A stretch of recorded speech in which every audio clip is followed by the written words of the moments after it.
दोस्तों बोस लिमिटेड जो कि ऑटो प्रोडक्ट्स की मैन्युफैक्चरिंग काम करती है, उसने अपने फोर्थ क्वार्टर के रिजल्ट्स आज पब्लिश किए हैं। आइए देखते हैं कंपनी का परफॉर्मेंस फोर्थ क्वार्टर में कैसा रहा।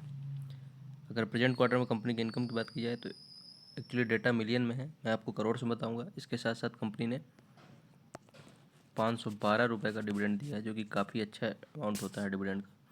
इनका जो शेयर है अभी लगभग 32,000 के आसपास ट्रेड कर रहा है। उससे अगर कंपेयर करेंगे तो लगभग 1.5% के आसपास जो है इन्होंने जो डिविडेंड का अमाउंट है वो दिया है।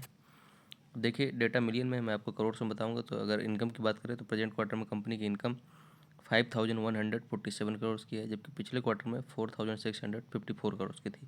तो क्वार्टरली बेसिस पे अगर देखा जाए तो कंपनी का जो रेवेन्यू है लगभग 10.5% के आसपास यहाँ बढ़ते हुए नज़र आ रहा है। लास्ट ईयर सेम क्वार्टर में देखें तो कंपनी का रेवेन्यू 4,459 करोड़ का था। तो ईयरली बेसिस पे जो कंपनी का रेवेन्यू है वो लगभग 15.5% के आसपास यहाँ पे इंक्रीज हुआ है।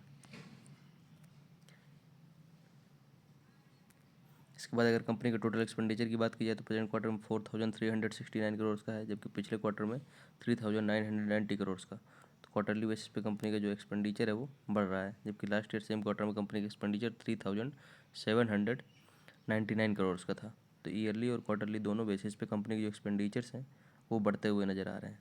इसके बाद नेट प्रॉफिट यानी प्रॉफिट आफ्टर टैक्स की बात करें तो प्रेजेंट क्वार्टर में 553 करोड़ का है, पिछले क्वार्टर में 558 करोड़ का था।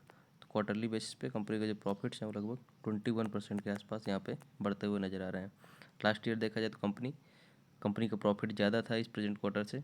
वहाँ पे लगभग कंपनी ने 564 करोड़ के आसपास का प्रॉफिट जनरेट किया था। तो ईयरली बेसिस पे जो कंपनी का प्रॉफिट है वो लगभग 2% के आसपास यहाँ पे घटते हुए नज़र आ रहा है। ये थोड़ा सा इन्वेस्टर्स के लिए, जो भी बॉस लिमिटेड के इन्वेस्टर्स हैं, उनके लिए चिंताजनक बात है। इसके बाद अगर कंपनी के अर्निंग्स पर शेयर ईपीएस की बात की जाए तो प्रेजेंट क्वार्टर में 187.66 का है, पिछले क्वार्टर में 155.53 का था। लास्ट ईयर सेम क्वार्टर में 191 का ईपीएस था। तो क्वार्टरली बेसिस पे तो कंपनी का ईपीएस जो है बढ़ा है, बट ईयरली बेसिस पे कंपनी का ईपीएस डिक्रीज होते हुए यहाँ पे दिख रहा है।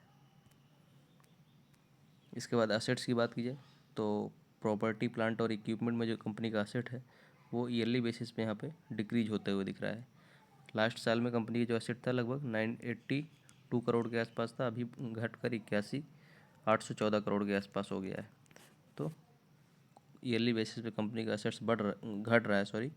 इसके बाद अगर इन्वेस्टमेंट देखेंगे तो यहाँ पे इंक्रीज देखने को मिल रहा है, क्योंकि पिछले साल केवल 4,290 करोड़ के असेट्स थे, अभी इन्वेस्टमेंट थे, अभी बढ़कर 6,254 करोड़ के आसपास का इन्वेस्टमेंट हो गया है। तो ओवरऑल भी कंपनी के जो असेट्स है टोटल वो ईयरली बेसिस पे लगभग 25% के आसपास बढ़ते हुए दिखे हैं, क्योंकि इन्वेस्टमेंट का जो कंपोनेंट है वो काफ़ी ज़्यादा मार्जिन से इंक्रीज हुआ है यहाँ पे। बट प्रॉपर्टी प्लांट इक्विपमेंट में कंपनी का जो असेट है वो डिक्रीज हुआ है ईयरली बेसिस पे। बट यहाँ पे एक चीज़ और, कैपिटल वर्क इन प्रोग्रेस ये भी लगभग डबल हो गया है, मतलब 50% के आसपास इंक्रीज देखा गया है। इसके बाद अगर सेगमेंट रेवेन्यू की बात करें तो मैंने जैसा कि बताया कि ऑटो प्रोडक्ट्स का काम करती है कंपनी, तो वहीं से इनका मेजर जो रेवेन्यू जनरेशन है वो हो रहा है। 4,155 करोड़ के आसपास का रेवेन्यू जनरेट किया है, जबकि टोटल 4,910 करोड़ का है। तो मतलब लगभग आप बोल सकते हैं कि 85% के आसपास का जो रेवेन्यू जनरेशन है टोटल में से वो ऑटो प्रोडक्ट से इनका हो रहा है। अदर कंज्यूमर प्रोडक्ट से 540 करोड़ का रेवेन्यू जनरेट किया है इस क्वार्टर में। 540 करोड़ रुपये रेवेन्यू मतलब लगभग आप बोल सकते हैं कि 10% के आसपास इनका जो रेवेन्यू जनरेशन है वो कंज्यूमर प्रोडक्ट से हो रहा है।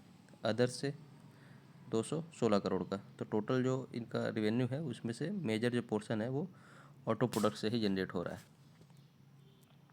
इसके बाद लास्ट में अगर शेयर होल्डिंग पैटर्न की बात की जाए तो प्रोमोटर्स शेयर होल्डिंग में कोई चेंजेस देखने को नहीं मिल रहा है क्वार्टरली बेसिस पे। 70.54% की शेयर होल्डिंग है दोनों क्वार्टर्स में। एफआईआई की शेयर होल्डिंग डिक्रीज होते हुए दिख रही है क्वार्टरली बेसिस पे।